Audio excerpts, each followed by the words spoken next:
take it. We're leaving. Let's leave brand new. চলমান যুদ্ধে 4 মার্কিন সেনা নিহতের ঘটনায় ইরানকে চড়া মূল্য দিতে হবে। প্রেসিডেন্ট ডোনাল্ড ট্রাম্পের এই মন্তব্যের পর ইরানের বিভিন্ন সামরিক বেসামরিক স্থাপনায় হামলা জোরদার করেছে মার্কিন সামরিক বাহিনী। Islamic Republic of Iran, and we're ensuring that they will never ever be able to do to us what they've done to so many. You know, they've killed people that were protesting. Have been killed 52,000 over the last 4 months. Nobody wants to talk about the fake news back there never mentions that. ইরানের রাষ্ট্রীয় সংবাদ মাধ্যম IRIB জানিয়েছে টানা 12তম রাতে জাস্ক, আহভাজ সিরিক এবং আন্দিমেশক শহরে ভয়াবহ বোমা হামলা চালিয়েছে যুক্তরাষ্ট্র। এসব হামলায় বহু হতাহতের ঘটনাও ঘটেছে।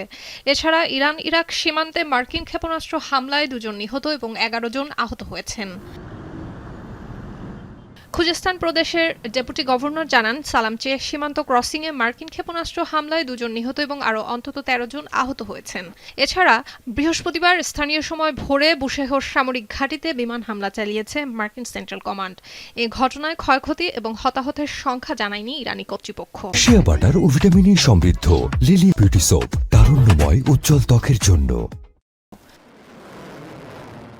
এর আগে ধারাবাহিক মার্কিন হামলার প্রতিশোধ হিসেবে IRGC জর্ডান এবং বাহরাইনে অবস্থিত মার্কিন ঘাঁটিতে হামলা চালিয়েছে।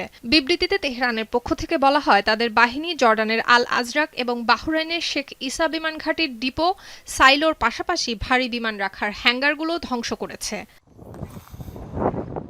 দেশটির যৌথ সামরিক কমান্ড ট্রাম্পকে হুঁশিয়ারি দিয়েছে, ইরানি বাহিনী মধ্যপ্রাচ্যের মার্কিন তেল, গ্যাস, বিদ্যুৎ এবং অর্থনৈতিক অবকাঠামো গুঁড়িয়ে দেবে। হরমুজ দিয়ে 1 ফোঁটাও তেল রপ্তানি করতে দেবে না। এদিকে ইরানের সতর্কতা সত্ত্বেও বুলগেরিয়া দেশটির বেজমের সামরিক ঘাঁটিতে মার্কিন ট্যাঙ্কার বিমানের অস্থায়ী মোতায়েনের অনুমোদন দিয়েছে। ইরানের দাবি, এই পদক্ষেপ আগ্রাসন এবং যুদ্ধাপরাধের সহযোগিতার শামিল।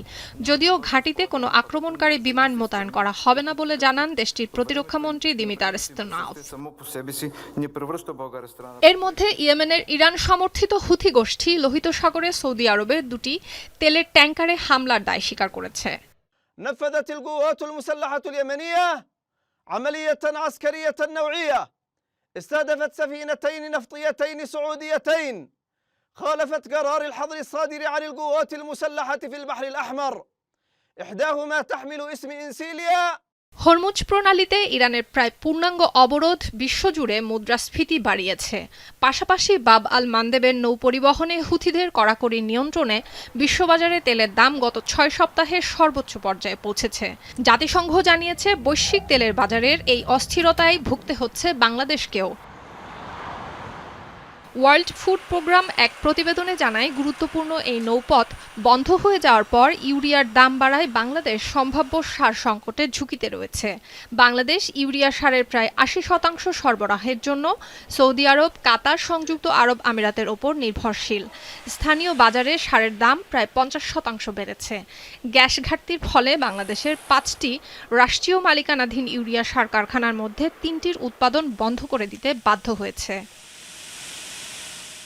সুলতানা দিনা, এখন বিশ্ব।